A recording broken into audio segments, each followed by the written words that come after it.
Assalamualaikum warahmatullahi wabarakatuh. Hello everyone. Journal review on erosion, sedimentation, and critical land by Rizky Hauko, grade A. Journal 1. Title: Critical Land Analysis and Land Rehabilitation, Direction in Development of the Kendal Regency, Central Java. Journal Tataloka, Page and Years, Volume 18, Number 3, August 2016. Author: Dini Indri Hastuti, Kukuh Murtilaksono, and Budi Jahjono. Research objective: the purpose of this study is to analyze and map critical land, maximize the relationship between the distribution of critical land in spatial patterns, and make rehabilitation direction in regional development in Kendal Regency. Research method: the analysis method used through the selection of critical land parameters and overlay use GIS application to map the distribution of critical land. Research results: the results of this study show that the area of critical land with modification parameters is 34,317.87 hektar, and in the parameter P for VZ 2013 is 19,535.96 hektar. Conclusion: the direction for regional development based on the mapping of critical land in 2014 in each area is in protested forest through GBVM activities with an agroforestry system, development of community forest around protested forest, ecotourism, and Manapharma in protested areas outside the forest through enrichment of plant types with strong retour of other agriculture crops that area allows with not damaging soil structure and water quality. Journal 2. The analysis title: Analysis of Land Critical Levels in the Tabunio Watershed of Tanah Laut Regency. Journal Positron Works Scientifically in Physics. Page and Years, Vol 7, Number 2, 2070. Author Auliana, Iksan, Ridwan, and Nurlina. Research objective: the purpose of this study is to analyze the level of land critical in the Tabunio Watershed (DIS) and determine critical land areas in the Tabunio Watershed. Research method: the method used in the spatial analysis of critical land is the scoring method. Research results: the results of the analysis show that the Tabunio watershed have 5 categories of land critical levels, namely land that is included in the criteria of very critical, covering an area of 71,68 hektar or 0,11%, critical, covering an area of 1,320.60 hektar or 2,11%, somewhat critical, covering an area of 8,090.73 or 12,93%. Potential critical covering an area of 30,657.21 hektar or 49,01%, and non-critical covering an area of 22,418.34 hektar or 35,884%, while the area of critical land in the Tabunia watershed is an area of 1,392 hektar or 2,22%.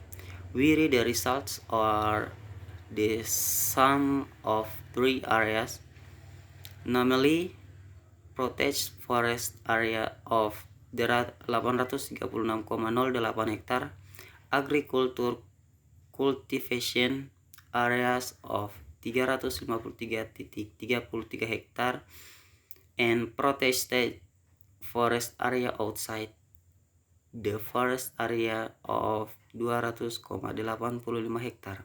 Conclusion: forest and land rehabilitation efforts in the Tabunia watershed have gone well, as seen in the last 3 years.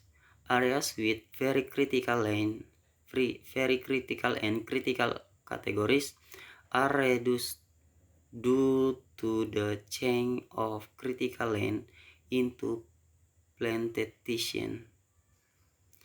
Journal 3, detailed analysis of erosion potential in watershed in Central Sulawesi.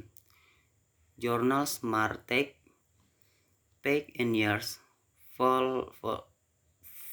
Volume 8, Number 3, August 2010. Author Wayan Sutapam. Research objective: the purpose of this study is to determine the potential for erosion that occurs in several watersheds in Central Sulawesi and the efforts that need to be taken to increase land productivity to support plants growth and reduce or eliminate the negative impacts of land management. Research method: this study was conducted in Tauna, Donggala, Banggai, and Palu City district by randomly selecting watershed from each district. The magnitude of the erosion was calculated by the usually empirical method and using Archive GIS software. Research results: the results showed that the classification of erosion hazards varied from very mild to very severe. In Tauna Regency, the erosion hazard is relatively mild, which showed that the watershed conditions are very good. In Donggala Country, the erosion hazard classification is very heavy, which is likely to be a critical forest condition, while in other districts it varies from mild to moderate.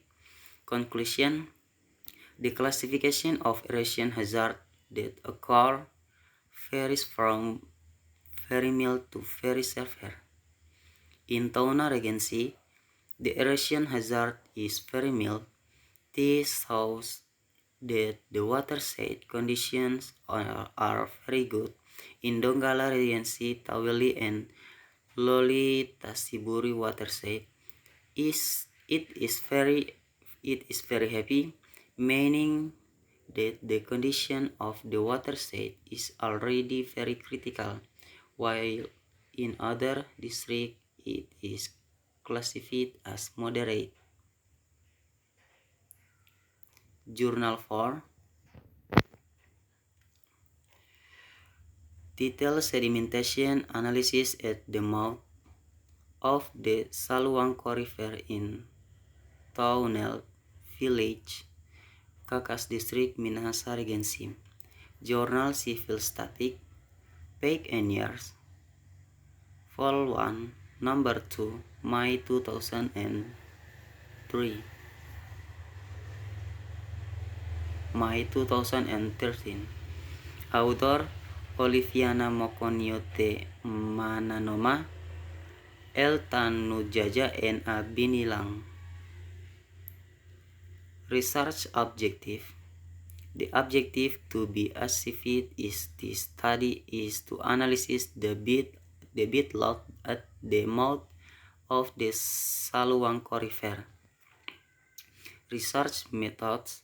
The method used in this study is data collection, include primary data, river morphology data, sediment samples, sample based and rivers, and secondary data, watershed maps,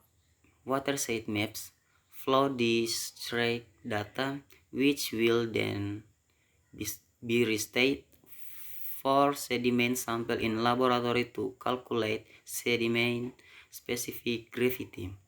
Research results. The results of the analysis of basic sediment discharge show that Einstein's method gave the most results. For the Myers-Peters and Einstein methods, they have almost the same value, but two methods. This is due to the use of parameters in the sediment transport formula that differ between the two methods by the Finrigin methods. Conclusion. From the comparison of the results, the analysis of the bottom sediment discharge using the discharge of the results of measurement and analysis conclusion, it was obtained that the Mayer-Peter equation is closer to the analysis results of the Ki-Hitung or Ki-dominant, so that of the three methods used the analysis, the Mayer-Peter equation is more recommended for analyzing the discharge of bottom sediments in the Saluangko River.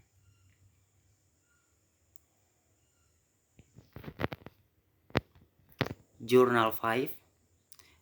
Detailed utilization of satellite imagery of determinant of mangrove critical land in Tugu District, Semarang City. Journal Geoplanning, Page and Year, Volume 1, Number 1, 2014. Author D.A. Ardiansa and E. Bukhari. Research objective. The study aims to map the level of criticality of mangrove forest land by comparing the results between Landsat 7 ETM place imagery in 2009 and allows AFNIR to imagery in 2009. Research result based on Landsat imagery obtains results 92,22% of mangrove forest areas are included in severely the May condition and 7,78% are included in the moderate the May category. Meanwhile, based on the results of ALOS imagery, as many as 77,73% of mangrove areas in Tugu district area include in a severely the May condition and 22,27% areas include in the moderate the May category.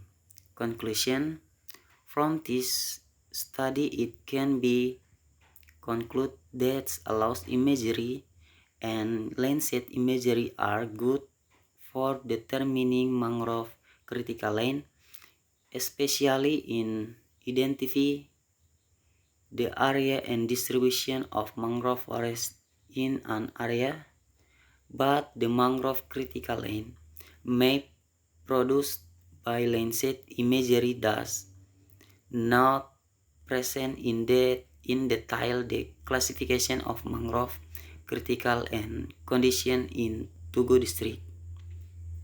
Thank you. Bye everyone.